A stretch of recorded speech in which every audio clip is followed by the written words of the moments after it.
Hello, this is a Quickstart guide for the PinePhone Beta Edition. This video should give you some basic information on the PinePhone to help you get going. Let's begin.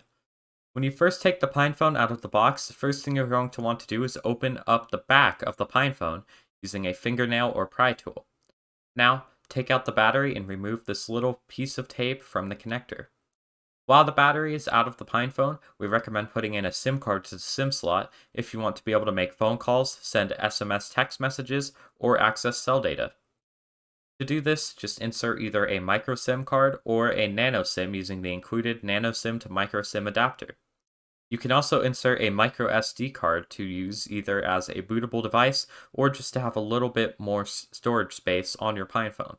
Next up, power on the phone by holding the power button and wait a little bit for it to boot. Eventually, you should be presented to a screen that looks like this. This is Manjaro Plasma's welcome screen. Select your time zone. I'm in America/Los Angeles time zone. Connect to Wi-Fi. Create an account for your phone. And done. After that, you will be presented to Plasma Mobile's lock screen. Development on the PinePhone is moving very quickly, so we recommend updating your PinePhone as soon as you get it. To do this, open up the Discover app, which is Plasma Mobile's app store. Then go to the sidebar, go to Updates, and just click the circle button on the bottom right to start an update. Alternatively, you can update your system using a terminal by running sudo pacman-syu.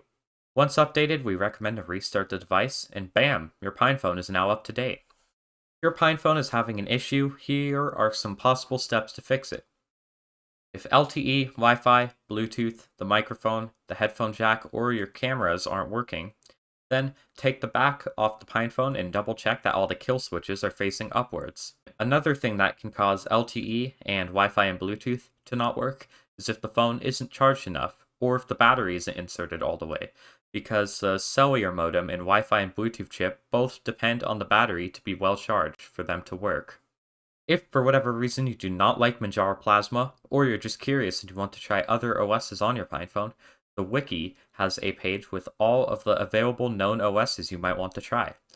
Most of them are as easy to install as plugging a microSD card into your PC, flashing an OS to the SD card using something like Etcher or DD in the same way you'd put an OS on a single board computer, then putting the SD card back into your PinePhone and booting it up.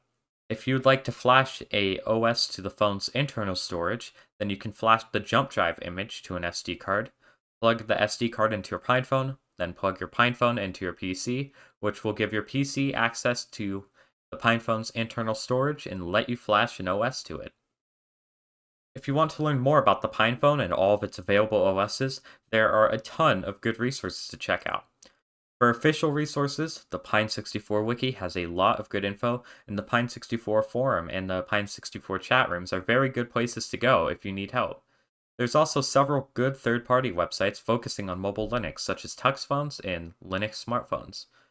Linmob.net is also a good site. They have a weekly article showing off a bunch of other articles and videos about mobile Linux, so it's a nice place to have all of your mobile Linux news in one place. If you prefer consuming video content, shameless plug, there's my channel, Pizza Loving Nerd, where I focus on a lot of Linux hardware and the software it runs. There's also Linmob's YouTube channel, where he shows off a ton of different PinePhone OSs, as well as Martijn Bram's YouTube channel, where he shows off some of the developments Postmarket OS is making, because he's a Postmarket OS developer, and Privacy and Tech Tips, who does a lot of things. Kind of hard to describe his channel, but definitely a good channel to learn more about the PinePhone. And that's it. We hope you enjoy your PinePhone as much as we enjoyed developing the PinePhone.